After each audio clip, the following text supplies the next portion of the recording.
Hello there and a very warm welcome back to the workshop. My name is Thibaut Jaberg, violin maker and student here at the Swiss School of Violin Making. Today I want to talk to you about this very special violin, which I actually finished yesterday. So it's still very fresh, absolutely brand new. And yeah, this is a very special project, which I already mentioned a few times here on my channel. This is my Baroque violin, and it feels like I've been working on this project for absolutely ages.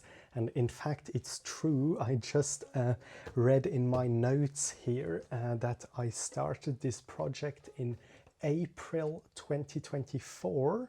So yeah, it's been a long time now.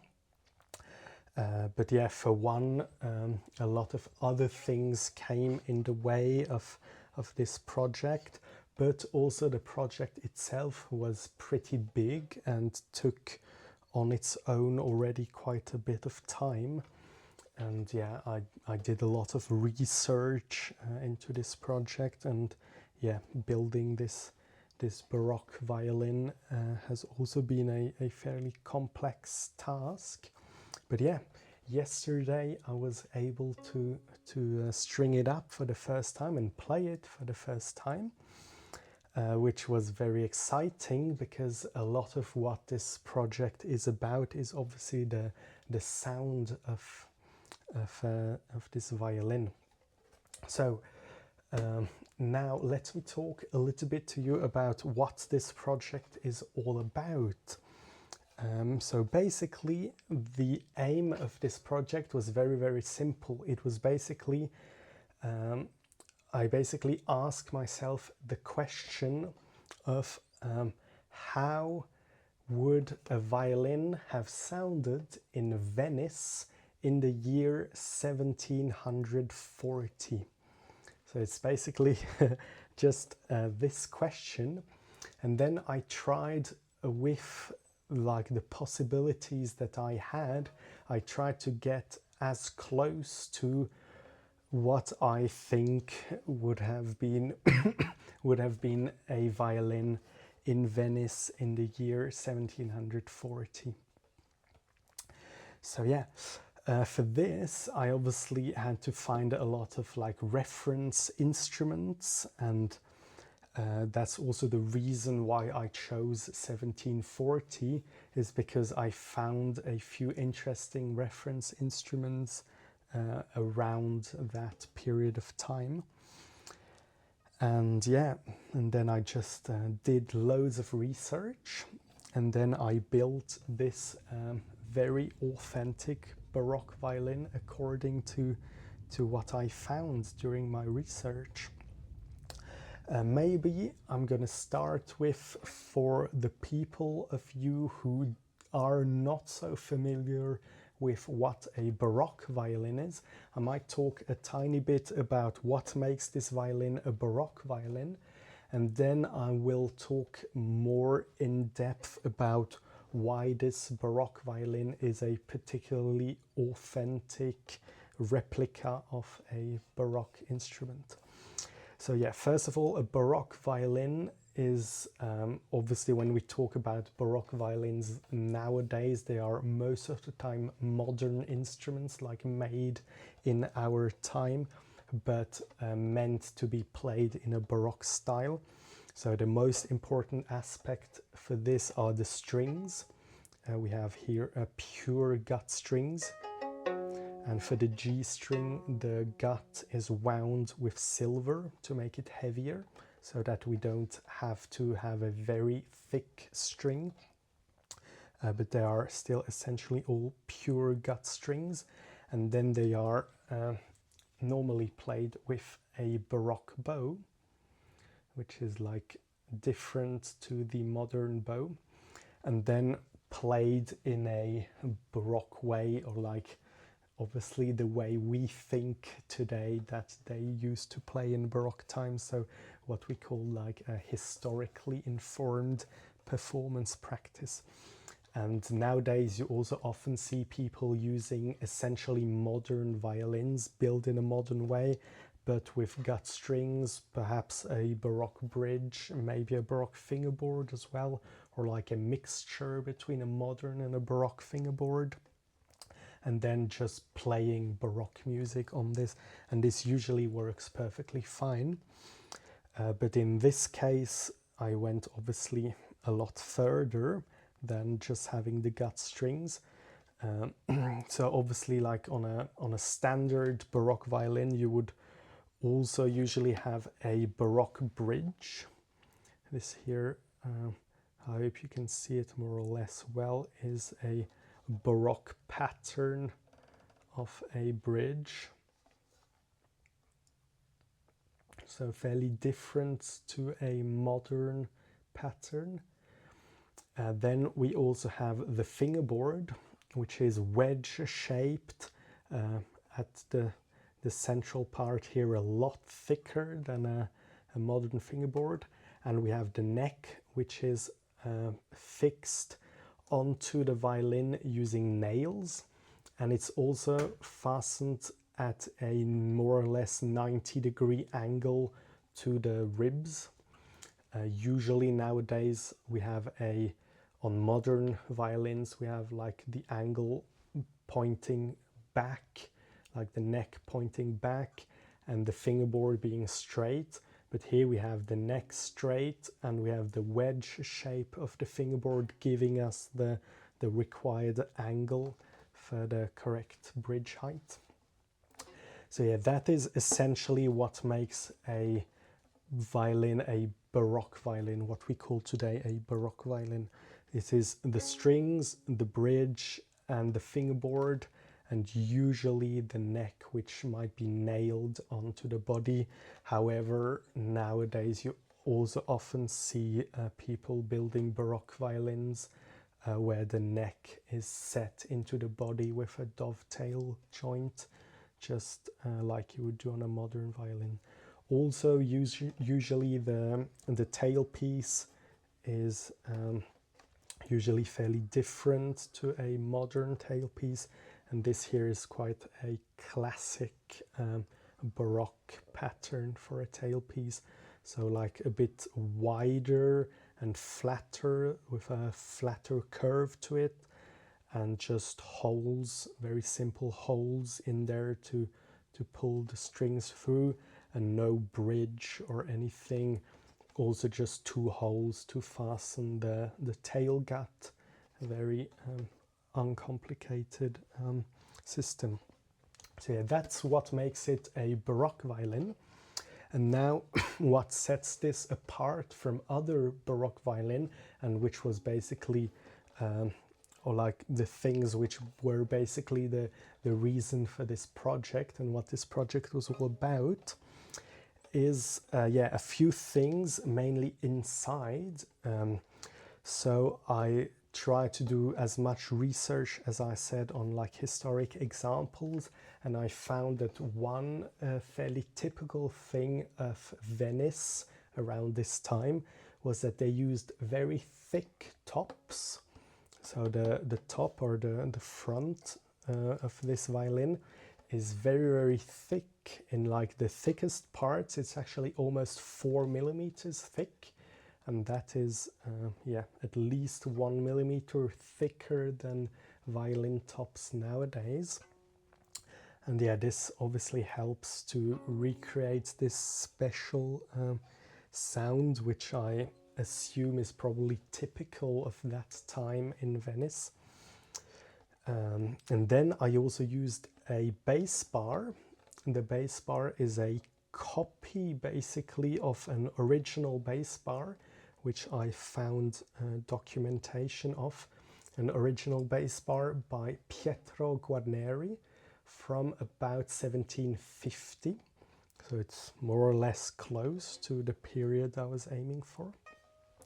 And this original bass bar is absolutely tiny. It's like less than half the volume of wood that you would have nowadays. It's only about, I believe, if I remember correctly, or actually I don't need to remember. I've got my notes here. It is...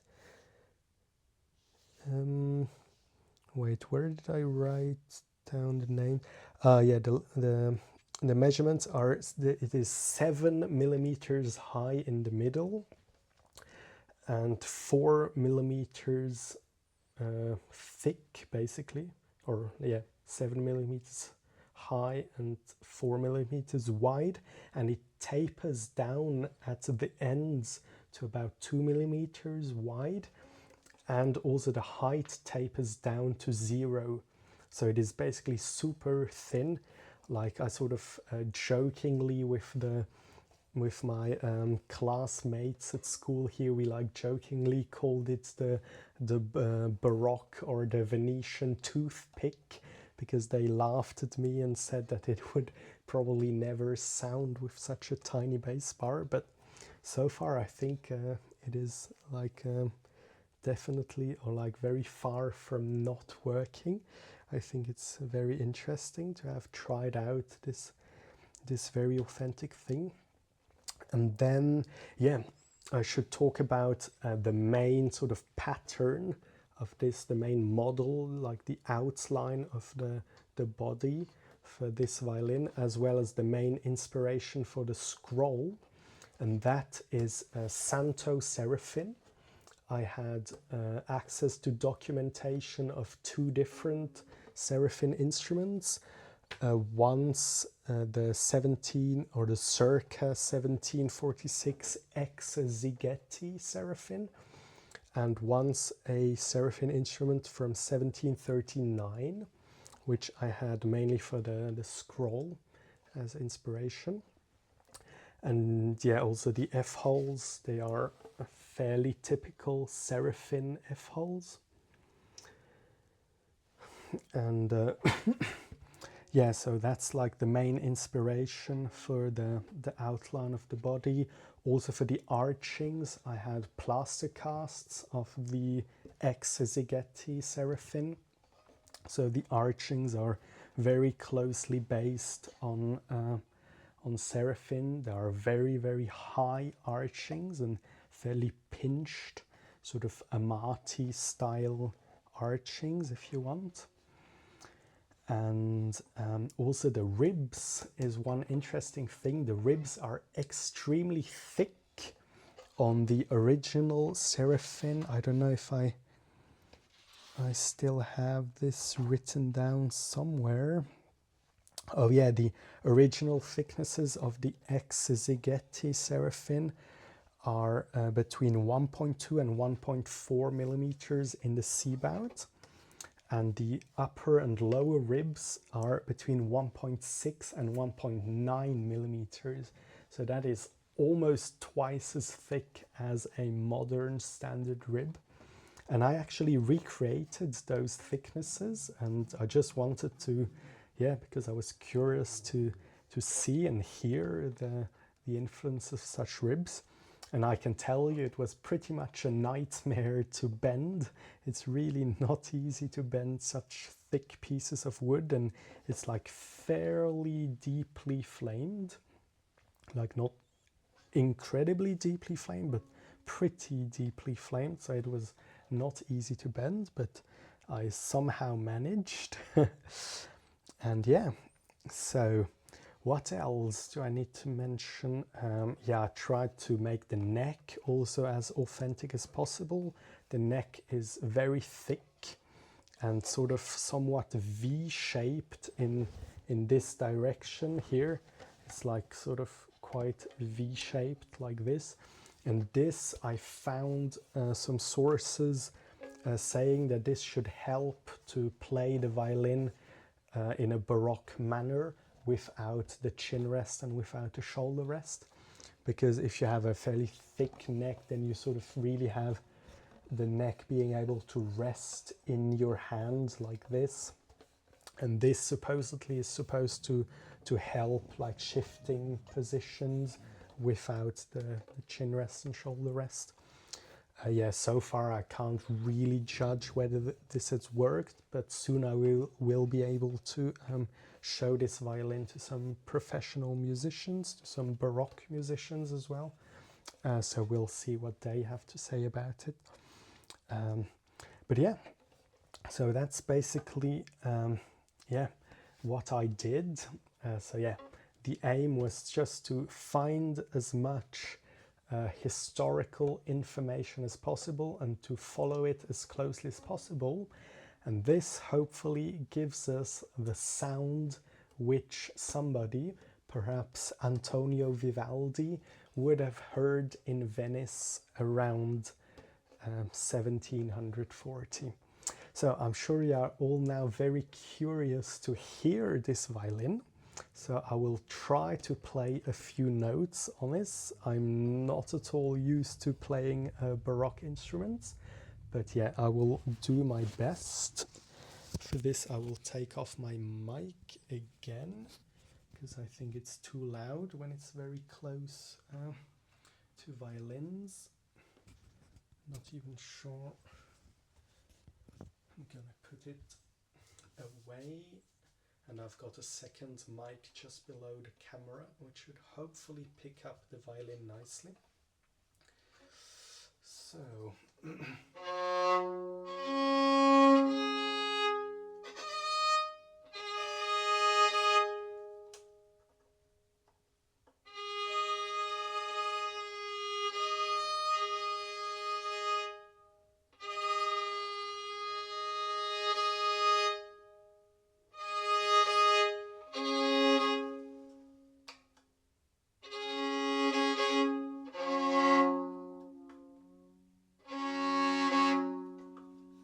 the gut strings obviously never stay in tune very long, so I have to retune this instrument very regularly, especially since it's only strung up since like for about 24 hours it's been strung up, not more.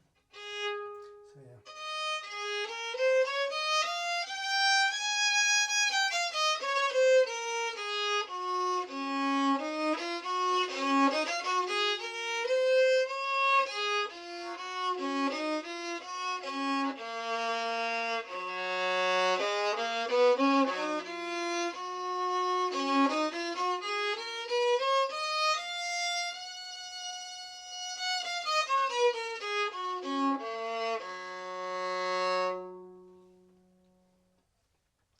So yeah, this is what I think with like the informations which I had at my disposal. This is probably the closest I can get to recreate the sound of like the sound of a violin which they would actually have heard in Venice in Baroque times. So yeah, when I first strung up this violin, I had the feeling that it was very quiet, but now I find it has opened up a lot and it's become a bit more powerful. And I find for a Baroque violin it sounds fairly clean and clear. And yeah, especially the A and E strings. The D string, since it's a fairly thick, unwound gut string, it has got quite a lot of like this very earthy, textured sound. But I find that actually sounds very cool.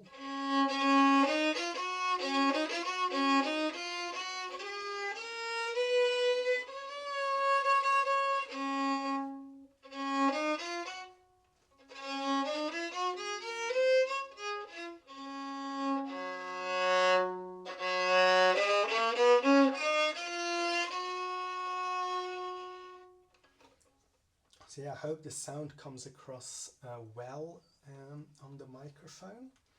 Yeah. I will try to play a tiny bit of Antonio Vivaldi. It's probably going to sound terrible, but it might give you a little bit more of that Venice Baroque feeling, hopefully.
So yeah, as promised, loads of mistake and not a great yeah, anyway, but yeah, I hope this gives you a little bit of an impression of how a very authentic Baroque violin sounds.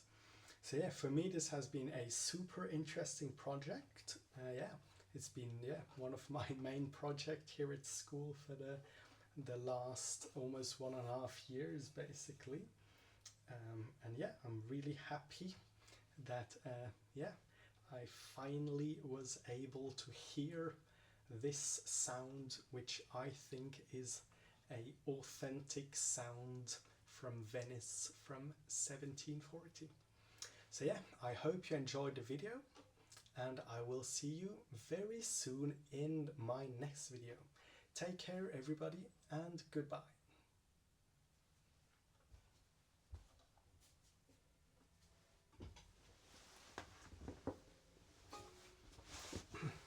Just a few closing shots. Try to focus. So yeah, just a few close-up shots. Here you have the scroll inspired by Seraphim. Hang on, it's still not quite focused. There we go.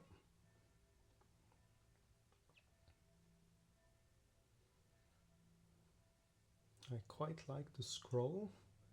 It took me quite a while to make, but I think it turned out okay.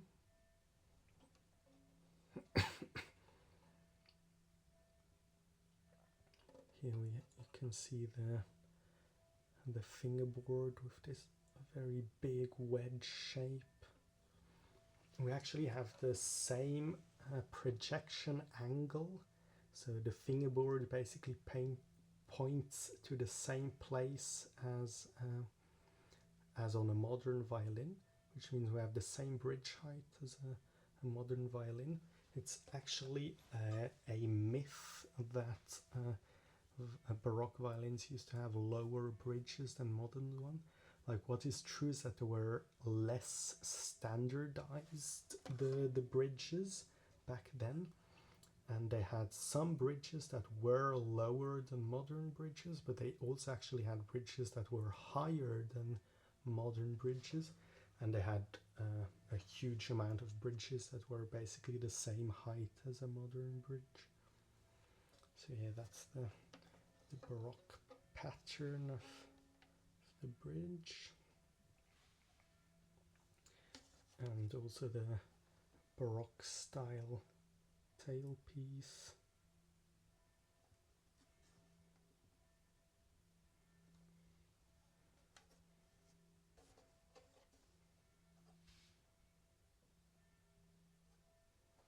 Yeah, I quite like this violin. Also, I like how the varnish turned out.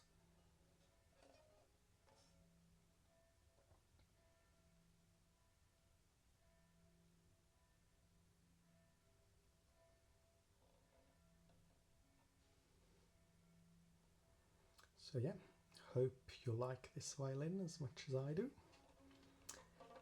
And I'll see you in the next video. Goodbye.